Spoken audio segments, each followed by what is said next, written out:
अस्सलाम वालेकुम नाज़रीन, मैं हूं आपकी होस्ट सैयदा नजम ज़हरा और आप देख रहे हैं मेरा यूट्यूब चैनल हमारा पाकिस्तान टीवी। नाज़रीन, जैसा कि आपको पता है, हम कमसिन मग़विया बच्ची बिनते कासिम के जो केस है इसके बारे में आपको लम्हा ब लम्हा आगाह कर रहे हैं। और आज भी हम सिटी कोर्ट यहाँ पहुँचे हुए थे और इसकी हमने आपको जो भी हो सका फ़ौरी हमने आपको ख़बरें दी।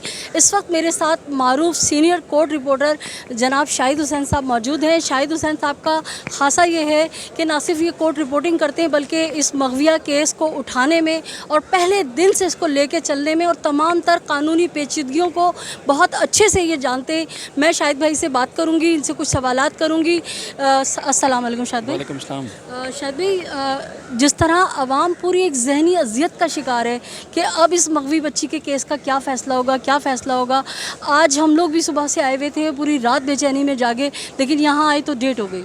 देखें, कल परसों बल्कि 2 दिन पहले आपने देखा था, बल्कि आपने ही उनको सही चित्रोल की थी। मैं समझता हूँ आपने वैसे सही हक़ अदा किया था। जो लोग ये कह रहे थे कि जिब्रान साहब अब तक आप साबित क्यों नहीं कर पाए कि इंजेक्शन लगाए जाते थे, जिब्रान साहब आप ये साबित क्यों नहीं कर पाए कि ये गैंग था। देखिए, ये अभी स्टेज नहीं थी कि ये साबित हो जाए कि ये गैंग था।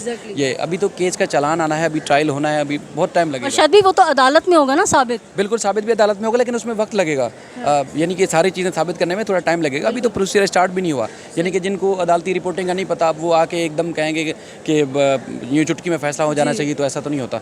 तो बहरहाल वो आज ख़ास तौर पर अगर देखा जाए तो 3 चीज़ें होनी थी, वो हो नहीं सकी। अब मुल्ज़मान को आज थोड़ा सा बेनिफिट मिला कि उनके वकील साहब की तरफ से एक तारीख़ मांगी गई, लंबी तारीख़, तो उसमें 17 दिन की उनको अबूरी ज़मानत जो थी उसमें मज़ीद उनकी तोसी हुई है। एक तो ये कि तफ्तीशी अफसर की तरफ से कहा गया था कि चालान अब जमा करवाने में हमें थोड़ा वक्त लग रहा है, तहकीकात अभी हो रही है, तो उसमें तहकीकात में थोड़ा टाइम लगेगा, तो लिहाजा हमें कुछ टाइम दिया जाए। 7 दिन का टाइम मांगा गया था मजिस्ट्रेट साहब के पास, तो उसमें अदालत ने उनको 5 दिन का टाइम दिया, 6 अगस्त को चालान मांगा है। और उसके अलावा जो बच्ची का MLO था, जैसे MLO के ऊपर अगर हो जाता तो शायद बेहतर था, लेकिन MLO से मुतालिक तफ्तीशी अफसर की अदालत ने दरख्वास्त मुस्तरद की। और उसके बाद फिर जो मुल्ज़मान की ज़मानत थी, चूँकि चालान जमा हुआ नहीं, अभी प्रोसीजर मुकम्मल नहीं हुआ, तहकीकात अब मुकम्मल नहीं हुई, तो उसमें पुलिस ने कहा था कि हमें थोड़ा टाइम दिया जाए। तो उसमें अदालत ने उनकी अबूरी ज़मानत में 17 अगस्त तक के तोसी की है। अब 17 अगस्त को फ़रीक़ैन आएंगे, तब तक जो बताया गया कि चालान भी जमा हो चुका होगा, तभी जो है वो उस पर दलाइल होंगे। तो यकीनी तौर पर जो लगता है, जो अब तक सबूत सामने आ चुके हैं, मुल्ज़मान की ज़मानत मुस्तरद होगी। अच्छा शायद भाई, ये बताइए कि अदालत को जो लोग गुमराह करते हैं तो उनके लिए कोई कानून नहीं है? जिस तरह से हम और आप मुस्तकिल देख रहे हैं, इनका वकील कराची में ही मौजूद होता है और आके बोलता है मैं कराची में नहीं हूँ, पेश नहीं हो सकता। ये क्या कहानी है? क्या अदालतें इस पर कोई नोटिस नहीं ले सकती? देखें, असल में ना इन सारी चीज़ों को ये जो चालबाजियाँ होती है ना, इनको पकड़ने के लिए या साबित करने के लिए बहुत वक्त दरकार होता है। यानी कि एक जज के कोर्ट रूम में जो कार्रवाई चल रही होती है, यहाँ दूसरे जज के कोर्ट रूम में क्या हो रहा है वो नहीं पता होता उनको। तो अब ये सारी चीज़ें एक एक करके साबित करने में, इनकी चालाकियाँ, ये सारी चीज़ें रखने में टाइम लगेगा। यानी कि जैसे अभी दलाइल होने हैं, मतलब इनकी ज़मानत के ऊपर, तो वो दलाइल सिर्फ आज जो कुछ कार्रवाई हमारे सामने हो रही है उस पर नहीं होंगे।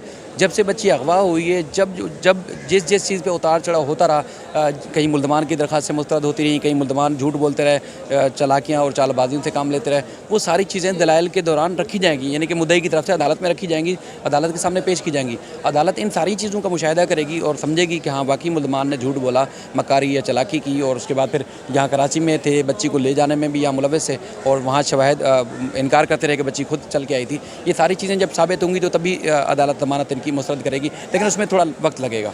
अच्छा, पूरी आवाम की उम्मीदें वाबस्ता थी कि जब बच्ची का MLO होगा तो उसमें बहुत सारी चीज़ें खुल के सामने आएंगी कि इसको ज़हनी टॉर्चर किया है, जिस्मानी टॉर्चर किया है, या इस बच्ची के साथ क्या मिसबिहेव किया है। तो वो MLO क्यों कैंसिल हो गया, इसकी क्या वजूहत है? नहीं, कैंसिल नहीं, अदालत ने दरख्वास्त मुस्तरद की है। अब वजूहत अदालत लिखेगी तो तभी सामने आएगी। अभी अदालत ने वजूहत नहीं लिखी कि किस वजूहत की बुनियाद पर वो दरख्वास्त मुस्तरद की है। चूँकि ये जो मग़विया वाला मामला होता है या कोई बच्चा अगवा होता है, तो उसमें ये सारी चीज़ें ज़रूरी होती हैं। यानी कि SOPs में शामिल होता है कि उस बच्चे के ऊपर तशद्दुद हुआ है, किस तरह की जुल्म ज़्यादती हुई, वो सारी चीज़ें आनी ज़रूरी थी। लेकिन अदालत रीज़न लिखेगी तो फिर पता चल सकेगा, उसमें बता सकेंगे लोगों को कि क्यों मुस्तरद किया। मतलब ये चांस है कि अगर मग़विया बच्ची के जो वर्सा हैं, अगर वो कहते हैं कि भाई हमें MLO कराना है, या तफ्तीशी अफसर दोबारा कहता है, तो ये दोबारा हो सकता है, इजाज़त मिल सकती है? जो मजिस्ट्रेट साहब का, जुडिशल मजिस्ट्रेट का जो ऑर्डर है, ये मुस्तरद करने वाला, इस ऑर्डर को ADJ के पास या DJ के पास या सिंध हाई कोर्ट में भी चैलेंज किया जा सकता है। तफ्तीशी अफसर ये महसूस करते हैं, प्रोसिक्यूशन ये महसूस करती है कि हर सूरत बच्ची का MLO होना चाहिए, तो उसके इस ऑर्डर के खिलाफ, मजिस्ट्रेट साहब के ऑर्डर के खिलाफ ऊपर वाली कोर्ट में अपील दायर की जाएगी मुमकिन तौर पर।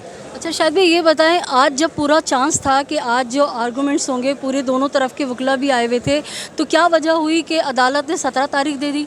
वो पुलिस की तरफ से मोहलत मांगी गई है चालान के लिए। तो पुलिस ने चूँकि 7 दिन का टाइम मांगा था, उनको 5 दिन का मिला है, तो फिर उसका बेनिफिट फिर मुलज़म के वकील ने लिया कि चालान चूँकि आएगा, तैयारी करेंगे, थोड़ा वक्त हमें दरकार है और यहाँ कराची से नहीं, हम तो लाहौर या इस्लामाबाद से आते हैं, तो इसलिए हमें थोड़ी मोहलत चाहिए। तो उस पर अदालत ने फिर उनको 17 अगस्त तक का टाइम दिया है। बहुत शुक्रिया शाद भाई। जैसे कि इस केस में हम आपको लम्हा ब लम्हा जो है अपडेट दे रहे हैं, तो ये अभी कोई 2 दिन 3 दिन का मामला नहीं है कि 2-3 दिन में मामला निमट जाएगा। ये केस अभी चलना शुरू हुआ है, और क्योंकि आपको बता दें कि जून जुलाई की छुट्टियां भी थी, उस हिसाब से बहुत तेज़ी से बहुत अच्छा केस ये चला है।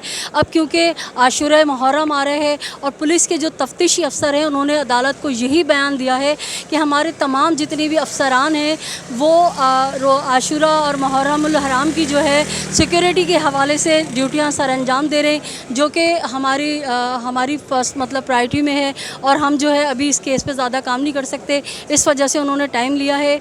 तो लेकिन उम्मीद यही है कि इंशाल्लाह हमारी अदालतें जो हैं वो मुजरिमों को उनको करारे वाकई सज़ा देंगी। आप देखते रहिए हमारा पाकिस्तान टीवी चैनल। अगर आपने मेरे चैनल को सब्सक्राइब नहीं किया है तो आपसे दरख्वास्त है कि मेरे चैनल को सब्सक्राइब, लाइक और कमेंट कीजिए। अगली वीडियो तक के लिए, अगली अपडेट तक के लिए अपनी होस्ट सैयदा नजम ज़हरा को इजाज़त दीजिए। अल्लाह निगहबान, पाकिस्तान जिंदाबाद।